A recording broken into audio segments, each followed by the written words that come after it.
जय हिंद दोस्तों। आज का जो मेरा वीडियो है ये एचडीएफसी बैंक का जो होम लोन डिपार्टमेंट है या फिर होम लोन की जो जॉब होती है उससे रिलेटेड है। और आज के वीडियो में मैं आपको बताऊंगा कि ये मतलब मैंने कैसे अप्लाई किया इसके लिए, और उसके मतलब क्या प्रोसेस रहा, कहाँ से मुझे पता चला कि एचडीएफसी में जॉब खाली है या फिर वैकेंसी है, और इसका इंटरव्यू कैसा रहा, इसका रिज़ल्ट कैसा रहा, मैंने ज्वाइन किया कि नहीं किया, इससे रिलेटेड सारी बातें आज मैं आप लोगों को बताने जा रहा हूँ। तो दोस्तों, पहली बात शुरुआत मैं इससे करूँगा कि मैं आप लोगों को बता दूँ कि मैंने मारुति सुजुकी में जॉब छोड़ दिया है। और जॉब छोड़ने की वजह, मेन वजह उसकी ये है कि पढ़ाई, और पढ़ाई में क्या कि मैं गवर्नमेंट कॉलेज ज्वाइन किया हूँ। डीएलएड का, डीएलएड मतलब का फुल फॉर्म होता है डिप्लोमा इन एलिमेंट्री एजुकेशन, और मुझे गवर्नमेंट कॉलेज अलॉट हुआ है। तो गवर्नमेंट कॉलेज का मतलब जानती हैं कि आपकी अटेंडेंस मैंडेटरी होती है, तो एक साथ आप दो जगह नहीं कर सकते।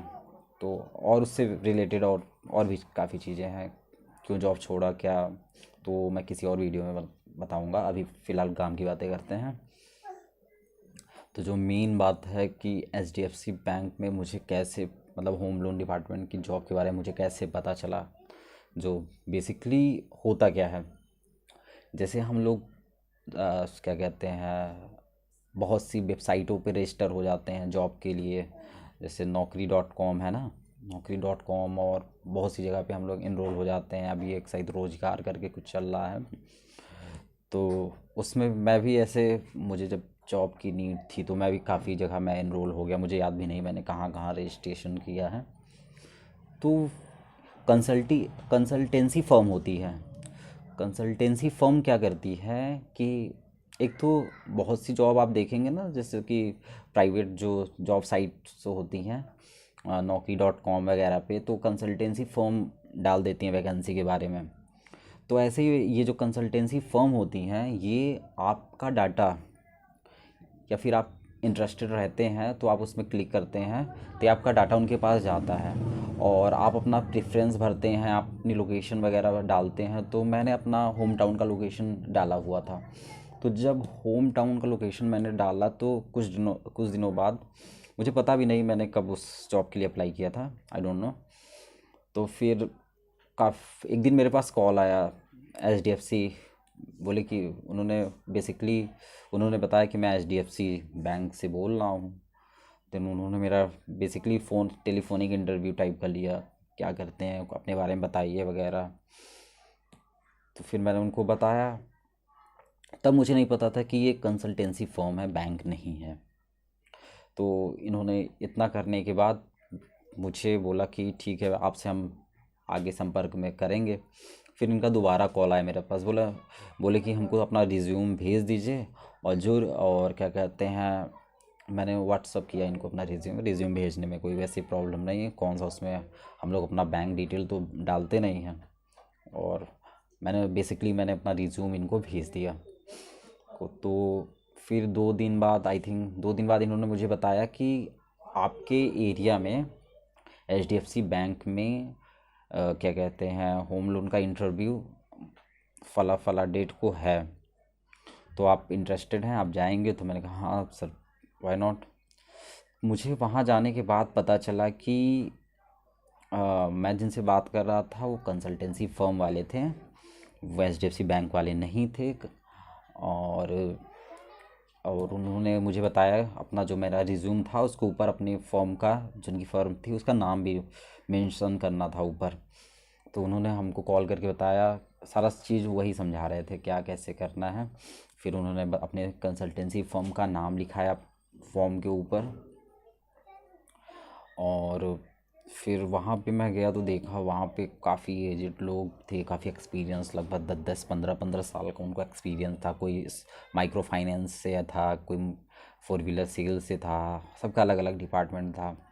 तो काफ़ी लोग अराउंड, मुझे नहीं पता कितनी वैकेंसी रही होगी, वैकेंसी डिस्क्लोज नहीं की गई थी। सो अराउंड हम लोग 20 to 25 का अराउंड लोग रहे होंगे। और होता है ना कि जैसे आप कोई भी इंटरव्यू देने जाओ तो हम लोग क्या करते हैं, अब आज के समय का बता रहा हूँ, हम लोग यूट्यूब पे उस फर्म के बारे में, उस बैंक के बारे में सर्च करते हैं। तो जॉब रोल मेरा लोन का था, वो भी HDFC बैंक का। तो मैंने, जैसे आप लोग ये देखते यूट्यूब चैनल वगैरह, इंटरव्यू में क्या कैसे रहता है, क्या पूछते हैं HDFC बैंक के लिए, तो मैंने भी सर्च किया यूट्यूब पे और HDFC बैंक से रिलेटेड इंटरव्यू। और लोगों ने पता नहीं कभी दिया भी था, नहीं दिया था, कि इन जनरल चीज़ें डाल दिया।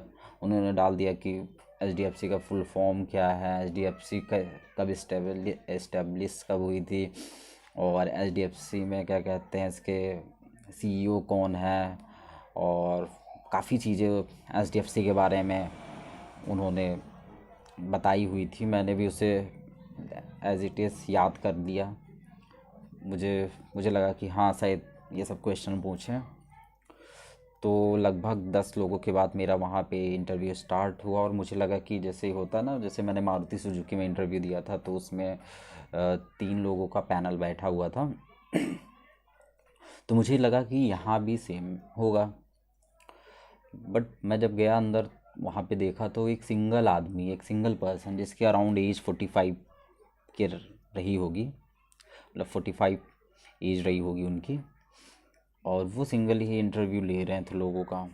तो फिर जब 9-10 लोगों के बाद मेरा जब नंबर आया, तो उनका मतलब बेसिकली उन्होंने कहा कि अपने बारे में बताइए। तो मैंने अपने बारे में बताया।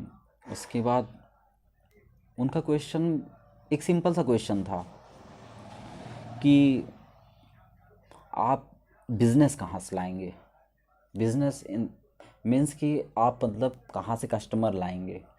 तो उनका बेसिक क्वेश्चन, बेसिकली उनको यही जानना ही था कि आप कहाँ से बिजनेस लाओगे, और कुछ नहीं जानना था।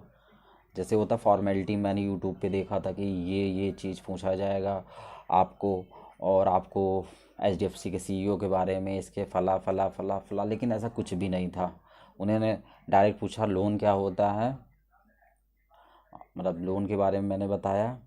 उन्होंने एक केस स्टडी टाइप का दिया कि एक आदमी के पास 1 करोड़ की संपत्ति है, मतलब 1 करोड़ का मकान है, और क्या आप उन्हें लोन दे दोगे। तो मैंने उनसे पूछा कि सर कुछ उनका इनकम सोर्स है कि बस ओनली संपत्ति है। तो उन्होंने कहा कि नहीं, बस उनके पास 1 करोड़ की संपत्ति। तो मैंने उनको बताया ये बात कि सर लोन वो कहाँ से भरेंगे जब तक इसका मतलब सेटिस्फैक्शन नहीं होता है। भले उनके पास 1 करोड़ की संपत्ति हो, हम नहीं दे सकते हैं लोन। तो उन्होंने कहा ओके। और फिर बेसिकली उनका मेन क्वेश्चन था कि आप बिजनेस कहाँ से लाओगे। तो फिर मैंने बताया अपना, क्योंकि बेसिकली होता क्या है कि हम लोग कहाँ से लाते हैं, एक इंक्वायरी आती है, और इंक्वायरी के बाद आपका पर्सनल होता है कि जैसे कि आपके रिलेटिव्स वगैरह जान जाते हैं कि हाँ आप लोन वाले डिपार्टमेंट में हो, तो वो संपर्क करते हैं। कहीं ना कहीं हम सोशल मीडिया पे अपने डालते रहते हैं, तो कुछ जो अनजान लोग जुड़े रहते हैं वो लोग भी, और प्लस जो हमारा जैसे मेरा यूट्यूब चैनल वगैरह है, तो मैंने ये सब सारी चीज़ें उनको बताई। तो वो सेटिस्फाई लगे मुझसे। और उसके बाद फिर बस बेसिकली वैसे नाम वगैरह सब पूछेंगे, तो आप इतना समझ जाएंगे कि हाँ क्या क्या इंटरव्यू में। एक दिन मैं इंटरव्यू का बताऊंगा कि इंटरव्यू का मतलब एक दिन मैं वीडियो बनाऊंगा कि इंटरव्यू में बेसिकली क्या पूछते हैं, क्योंकि मेरा कई जगह मैंने प्राइवेट जॉब के लिए इंटरव्यू दिया है, और काफ़ी जगह सिलेक्शन लगभग हर जगह हुआ है। तो एक दिन मैं उससे भी वीडियो बनाऊंगा। तो बेसिकली इन जनरल मतलब बेसिक आप जान लो, अगर आप अप्लाई करने जा रहे हो या फिर कुछ भी, तो एक बेसिक जो अपने बारे में बताएंगे, क्या क्वालिफ़िकेशन है, क्या नाम है वगैरह, ये तो आप बताएंगे ही।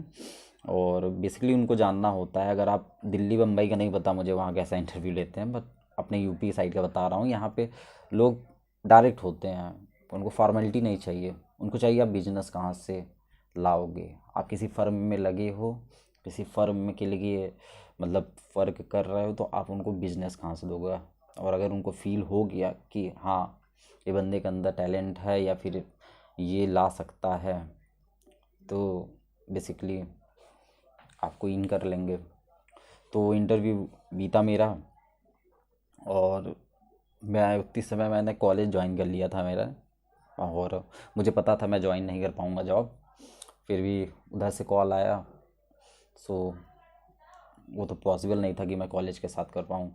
तो बेसिकली अब आप लोग को एकदम पॉइंट टू पॉइंट बता दूं कि अगर आपको अप्लाई करना है एचडीएफसी बैंक में, तो दो चीज़ें यार मैं अपने पुराने वीडियो में भी बताया हूँ कि आपका जो लोकल बैंक, मतलब आपके आसपास जो बैंक हो, जो आपके डिस्ट्रिक्ट में जो मेन ब्रांच हो, वहाँ पे जाके पता करिए।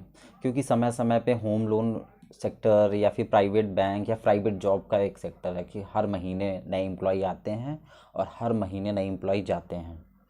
कोई किसी को कहीं पे अच्छा लग रहा है, कोई कहीं पे जा रहा है, तो हर महीने वैकेंसी एक तरह से खाली ही रहती है। तो आप या फिर वेट करिए कि कहीं से कोई कंसल्टेंसी फर्म कॉल करे, या फिर आप खुद जाके पता करते रहिए, महीने में एक आध बार चले जाइए कि सर ऐसा ऐसा वैकेंसी वगैरह है तो बताइए। तो इस तरीके से आपको मिल सकती है। बाकी अगर आप चाहेंगे तो मैं उस कंसल्टेंसी वाले से मैं पूछ लूँगा, अगर वो एग्री होता है तो मैं इसका कॉन्टैक्ट नंबर दे दूँगा, तो आप लोग डायरेक्ट उससे कॉल पे बात कर सकते हो और उससे अपना रिज्यूम वगैरह भेज के, जैसा आपके लोकेशन में या फिर आपके मन चाहे लोकेशन में अगर आपका वो जॉब लगवा रहा है तो अच्छी बात है। और बेसिकली एक चीज़ और सबसे मेन बात, कभी भी किसी को जॉब के लिए एक भी रुपए नहीं देना है, ठीक है? अगर आप देते हैं तो आपकी रिस्पॉन्सिबिलिटी है। मैं बता दे रहा हूँ, मैं भी अगर किसी का भी नंबर डालूँ, किसी को भी कुछ भी कहूँ, मतलब कुछ भी किसी के बारे में सजेस्ट करूँ, कुछ भी करूँ, लेकिन आपको एक रुपया भी नहीं देना, उनको एक रुपया नहीं देना, ना ही रजिस्ट्रेशन के नाम पे। और आपको बताऊँ, मैं दिल्ली का मैं वाकया बता रहा हूँ। वहाँ पे स्कैम चलता है, आपको कॉल किया जाएगा, आपको अच्छी अच्छी सिक्योरिटी में या फिर बहुत सी जगह जॉब का बता के आपको बुलाया जाएगा, और क्या कहते हैं, आपका इंटरव्यू लिया जाएगा। आपको बोला जाएगा कोई पैसा नहीं लगता, लेकिन जब आपका इंटरव्यू लेने लगेंगे तो आपसे 500 1000 रुपये आपको तुरंत ही पैसा आपसे मांगेंगे कि रजिस्ट्रेशन के नाम पे, कि आपको भी रजिस्ट्रेशन करना होगा। और आपको बेसिकली फर्स्ट राउंड में सेलेक्ट भी कर लेंगे, वो सेकंड राउंड के लिए भी बुला लेंगे, और फाइनल राउंड में आपको टाटा बाय बाय। और वही इनका पैसा कमाने का तरीका है। मान लीजिए अगर वो एक दिन में अगर 10 लड़के को भी बुलाते हैं और 500 रुपये लेते हैं, तो सोचिए कितना हो गया, 5000 रुपये हो गया ना। तो उनका तो सोर्स ऑफ इनकम हो जाता है। तो इसलिए मेरा मानना है, मेरे अकॉर्डिंग, कि आप कभी भी जॉब के लिए किसी को पैसा ना दें, बेसिकली प्राइवेट जॉब के लिए, क्या सरकारी प्राइवेट किसी भी जॉब के लिए, वरना वो आपकी रिस्पॉन्सिबिलिटी होगी। और बाकी आपको ये वीडियो कैसा लगा आप बताइएगा, कोई कन्फ्यूज़न हो कमेंट करिएगा।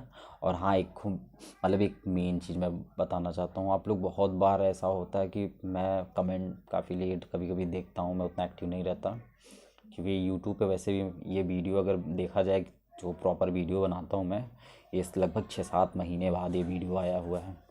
अब मैं कोशिश कर रहा हूँ रेगुलर हर हफ्ते वीडियो डालने की। अभी तक मैं थोड़ा बिजी था, जॉब में बिजी था और इधर उधर में, लेकिन अभी मैं सोच रहा हूँ कि एक वीडियो प्रॉपर डालूँ और प्राइवेट जॉब से भी रिलेटेड वीडियो डालूँ। जो प्राइवेट जॉब आती है ना आजकल, उससे रिलेटेड, और गवर्नमेंट जॉब का भी जो संविदा बेस पे आती है उससे भी रिलेटेड वीडियो डालूँ।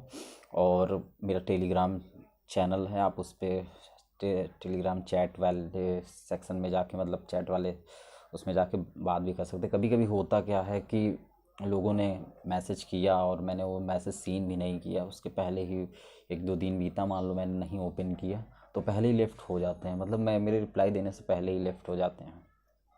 तो ऐसी भी प्रॉब्लम है। और दोस्तों क्या कहते हैं, बहुत से लोग मुझे मोबाइल नंबर मेरा पर्सनल मांगते हैं, तो मोबाइल नंबर देना पॉसिबल नहीं है। मैं अपना यहाँ पे इंस्टाग्राम आईडी लिंक कर दूँगा, आप मेरे इंस्टाग्राम पे जाके आप मुझे इंस्टाग्राम कॉल कर सकते हैं अगर आपकी कोई क्वेरी है तो। और बेसिकली जैसे ही मुझे टाइम मिलता है मैं आपसे कांटेक्ट ज़रूर करूँगा, डोंट वरी। अब मैं आपको समय समय पे, अब मेरी पूरी कोशिश है कि आपको प्रॉपर गाइडेंस और नई नई जो जॉब आ रही हैं उससे रिलेटेड बताता रहूं। और भी कोई क्वेरी होती है तो आप बताइएगा, और मेरे चैनल को सब्सक्राइब करिए यार, थोड़ा मोटिवेशन आता है कि जैसे आप सब्सक्राइब करते हैं तो। और वैसे भी आप लोग मतलब आप लोग क्या, बहुत से लोग, आप लोग बोलना सही नहीं होगा शायद, तो बहुत से लोग इधर उधर के चैनल सब्सक्राइब किए होते हैं, तो ये इन्फॉर्मेटिव चैनल भी रहना चाहिए। कहीं ना कहीं मेरी चीज़ें आपको सही ही लगेंगी, और जो चीज़ मैं बताता हूँ जेन्युइन बताता हूँ, क्योंकि एक लॉन्ग टर्म रिलेशनशिप बनाने के लिए आपको सही होना ज़रूरी है, सही इन्फॉर्मेशन देना ज़रूरी है। तो जैसा रहेगा, okay, all the best. Please like and subscribe my channel. And कोई क्वेरी होगा तो कमेंट ज़रूर करिएगा। मैं थोड़ा लेट में भी रिप्लाई करूँ, but I will reply. Okay, thank you so much. जय हिंद।